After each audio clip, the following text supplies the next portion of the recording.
की जय। विश्व वंदनीय संत सम्राट बंदीछोर सदगुरु श्री कबीर साहब जी, मेरे हृदय मंदिर के आराध्य परम पूज्य सदगुरु श्री महान साहब जी, पूजा के योग्य सभी संत समाज, मैं चरण कमलों में सिर झुका के 3 बार बंदी करता हूँ। बोलिए श्री सदगुरुदेव की जय जय। सदगुरु श्री कबीर साहब जी कोई भी काम करते थे तो विचार के, आगे पैर बढ़ाते थे विचार के।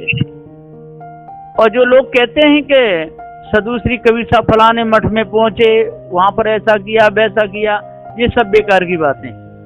सदगुरु श्री कबीर साहब जी उनसे जाके कभी लड़े नहीं, झगड़े नहीं तो आज भी अभी तो पारखी संत बहुत हैं और उन मंदिरों में जाके पुजारियों को और डांटेंगे फटका देंगे, ऐसा क्यों किया, तो वो बिना मारे मान जाएंगे क्या? सदगुरु श्री कबीर साहब विचारमान थे, किसी के मठ मंदिर में जाके नहीं घुसे और उनसे ये नहीं कहा कि क्यों पत्थर पूजते हो। वो क्यों कहेंगे? वो तो बहुत विवेकमान थे, विचारमान थे। उन्हें पता था कि पत्थर पूज पूज के इनकी बुद्धि जड़ हो गई है और इनको मैं जाकर के समझाऊंगा तो कुछ न कुछ तो वो क्रिया करेंगे, प्रतिक्रिया जरूर करेंगे। तो सदगुरु श्री कबीर साहब जी लड़ते नहीं थे, झगड़ते नहीं थे किसी से। जुआरियों के पास में जाके झगड़ना या शराबियों के पास में जाके झगड़ना या मठ मंदिरों में जाके घुस जाना, पंडे पुजारियों से उल्टा सीधा बोलना, ये कबीर साहब का काम नहीं था। साहब तो विचारमान थे, अपनी जगह से सत्य न्याय निर्णय की बात कहते थे और उनकी वाणी को सुन करके, उनके विचारों को सुन करके लोग उसको धारण करते, उनका उद्धार होता। और जो नहीं करे तो उसका तो अकल्याण ही होगा, उसका कल्याण कैसे होगा? तो सदगुरु श्री कबीर साहब उनके पीछे नहीं पड़ते थे कि मेरी बात आपने क्यों नहीं मानी, अपनी बात कही और बगल। कहीं कबीर हम जात पुकार, पंडित हो सो ले बिचारा। अरे जिसकी प्रखर बुद्धि होगी, बुद्धि का तेज होगा, विचारमान होगा, समझेगा तो मेरी बातों को अपने हृदय में उतारेगा। और यदि महामूर्ख होगा, हठी होगा, सटी होगा, पक्षपाती होगा तो जैसी करनी तैसी भरनी, जैसा करेगा वैसा भरेगा।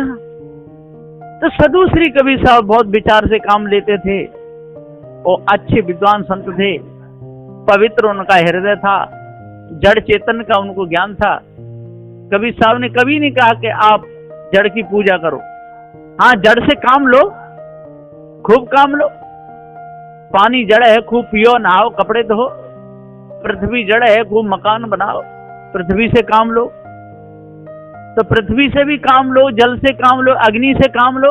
आपको अग्नि देवता है और देवता कहे उसमें कूद जाओ तो जल जाओगे, अग्नि नहीं जानती कि कौन कूद गया हमने, वो तो जला देगी। इसलिए अग्नि से काम लेना है, अग्नि को पूजना नहीं है, खाने पीने की वस्तुओं को अग्नि में जलाना नहीं है, केवल अग्नि से काम लो। जो लोग कहते हैं अग्नि देवता, तो वो क्या जाने कि मैं देवताओं का देवता, वो तो जड़ है। देवता कौन होता है? देवता वह होता है कि जो अपने आप को भी जाने और दूसरे को जाने, जड़ चेतन के भेद को जाने, उसको देवता कहते हैं। तो देवता चेतन जीव है। इसके ऊपर जो देवी देवता जो माने, जो मिथ्या इनकी कल्पना है और बहुत बड़ा भ्रम है। जो लेता भी हो, देता भी हो, कहता भी हो, सुनता भी हो, बोलता भी हो, डोलता भी हो, चलता भी हो और सब भेद को समझता हो, जड़ चेतन का ज्ञान हो, वो देवता है। और इसको जड़ चेतन का ही ज्ञान नहीं तो वो क्या देगा है? वो तो जड़ मानंदी में बांध देगा। तो सारे संसार में भ्रम छाया, भूल पड़ी संसार में, भारी भूल पड़ी, आग लगी संसार में, झज्जर गिरे अंगार। अगर न होते संत जन तो जर मरतो संसार। भारी आग लगी, काम की, क्रोध की, लोभ की, मोह की, आशा की, तृष्णा की, छल छिद्र कपट की, ये अग्नि लगी। इसी में सारा संसार जल गया। बड़े बड़े ज्ञानी, बड़े बड़े ध्यानी चूक गए, अपने पद से चूक गए। तो साहब कहते अब चूकना नहीं है। चूकते चूकते कितने अनंतों जन्म बीत गए। ये अनादि संसार है, जीव भी अनादि है। तो चूकते चूकते एक जन्म नहीं बीता, अनेकों जन्म बीत गए और ऐसी कोई देह न छोड़ी उसमें दुख न पाया हो। ऐसी कोई देह नहीं छोड़ी कि उसमें हम नहीं गए हों और उस देह का दुख हमको नहीं मिला हो। कर्म का दंड भोगना ही पड़ता है। उस मजखाने में भी अनंतों बार गए, है ना। पशु खानी में अनंतों बार गए, पक्षी खानी में अनंतों बार गए और मनुष्य खानी में भी अनंतों बार। ऐसी कोई भी दे रही नहीं कि उसमें जाकर के हमने दुख न पाया हो। यदि आज इस भेद का पता चल गया तो बच सकते हैं, और आज यदि भेद का पता नहीं चला तो कोई सारे संसार में हमको बचाने वाला नहीं है। हमारे कर्म ही हमको दुख देते हैं, हमारे कर्म ही हमको सुख देते हैं, और कोई सुख दुख देने वाला नहीं है।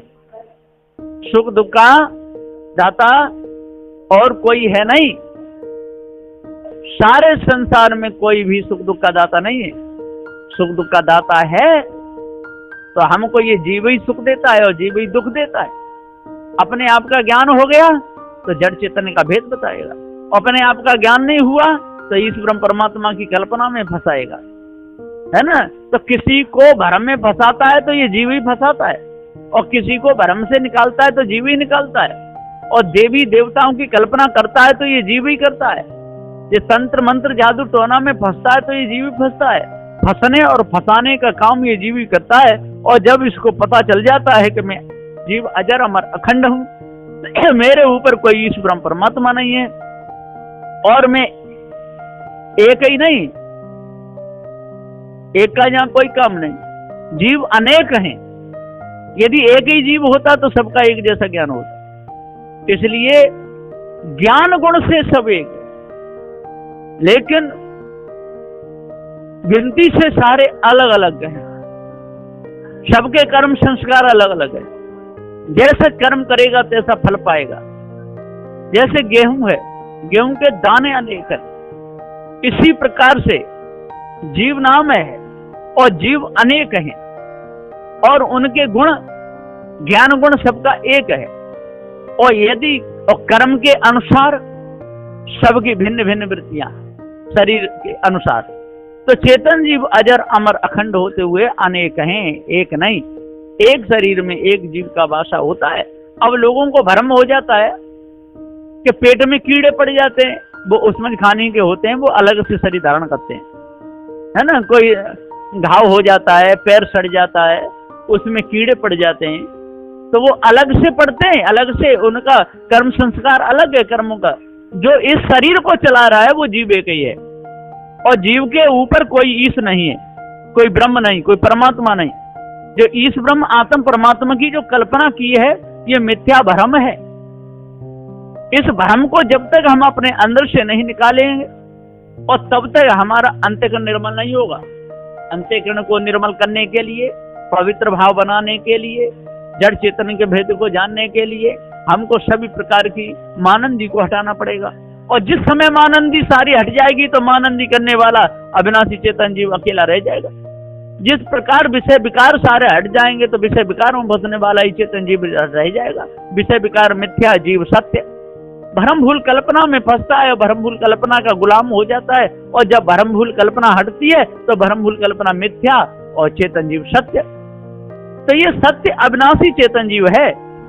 इसके ऊपर किसी भी देवी देवता की कल्पना करना यह हमारी भारी भूल है। हम ये कल्पना करते रहते हैं, विषय विकारों में फंसते रहते हैं, जड़ मानंदी में भूले रहते हैं, इसलिए तो पीछे रह गए। कुछ कुछ लोग कहते हैं कि खाली हिंदी से ही काम चलाते हो, अरे कुछ संस्कृत भी पढ़ लिया करो। अरे संस्कृत के तो पहले ज्ञाता थे ही, पहले के ग्रंथ जितने संस्कृत में उनको ही लोग पढ़ते रहे, इस ब्रह्म परमात्मा के गुण गाते रहे, है? जगत को कहते रहे ब्रह्म से निकला है, ब्रह्म में जाके मिल जाएगा, ईश्वरी सृष्टि है, यही तो उन्होंने लिखा है। सदूसरी कबीर साहब ने और प्रथम ग्रंथ हिंदी का बीजक लिखा, और बीजक के द्वारा हमको पता चला कि कोई ईश्वर ब्रह्म परमात्मा है नहीं, कोई देवी देवता है नहीं। तो साहब जी पुकार के समझाते हुए कहते हैं कि बड़े बड़े ज्ञानी बड़े बड़े ध्यानी हो गए, गज पिपीलिका को समझे, अज्ञ विज्ञ हो एक समाना, चारों वर्ण समान संत को, धरे अद्वैत विषम विसराना, सुख दुख हान लाभ सम समझे, मान और अपमान समाना, तिनको संत कैद समदर्शी, भार्गव का है ये समझाना। अब बताइए इस गुण पे कौन चल रहा है? कोई नहीं चल रहा है, सारे के सारे अंधे हो रहे हैं। आत्म नदीचा ज्ञातनम रहतम सुबंतम जातनम सत्यम अखंडम वासना तजते सुमन से जाना जातनम। सभी प्रकार की वासना को मन से त्यागे, है ना, तब वो ब्रह्म होता है, ऐसा ब्रह्म ज्ञानियों का कहना है। अब ब्रह्म क्या है फिर? तो ब्रह्म निर्गुण है, निराकार है, अगम अपाचित मन बुद्धि वाणी से परे है। और फिर जीव कौन है? जीवनानंद विकारी। तो सदुदय जी कहते हैं कि वो ब्रह्म भी विकारी हो गया, ब्रह्म भी फेल हो गया, ब्रह्म कोई वस्तु नहीं ठहरा निर्णय से। इसलिए उस कल्पना को भी अपने अंदर से निकाल देना चाहिए, जिस कल्पना के द्वारा जीव भ्रमित होता हो, है ना, भटका हुआ हो। तो उस कल्पना को त्यागने में कोई हानि नहीं है, लाभ ही लाभ है।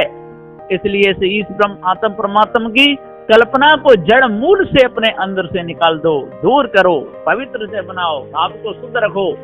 तो पवित्रता आपके अंदर आएगी, निर्मलता आपके अंदर आएगी, अष्ट महासद्गुण आपके अंदर आएंगे और 10 दोषों से छुटकारा मिल जाएगा। और पार की संत गुरुजन बार बार बताते हैं, तू जीव जनैया सत्य है, तेरे ऊपर और न कोई। ईश ब्रह्म आत्म परमात्म गुरबन का भ्रम होई, तू जीव जनैया सत्य है, तेरे ऊपर और न कोई। तू ही पत्थर पूजन जावे, तू ही गंगा यमुना नहावे, तू ही चांद सूर्य की पूजा करके, अरे तू ही 33 कोट देवता बतावे, और कौन बताता है? तू जीव जनैया सत्य है, तेरे ऊपर और न कोई। ईश ब्रह्म आत्म परमात्म गुरबन का भ्रम होई। तो इसलिए इस भ्रम को त्याग देना चाहिए, झूठ को दूर करना चाहिए।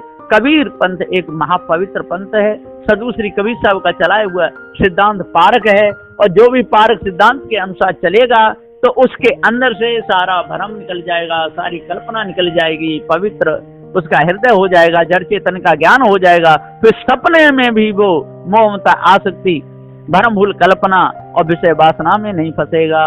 बोलिए श्री सद्गुरुदेव की जय जय।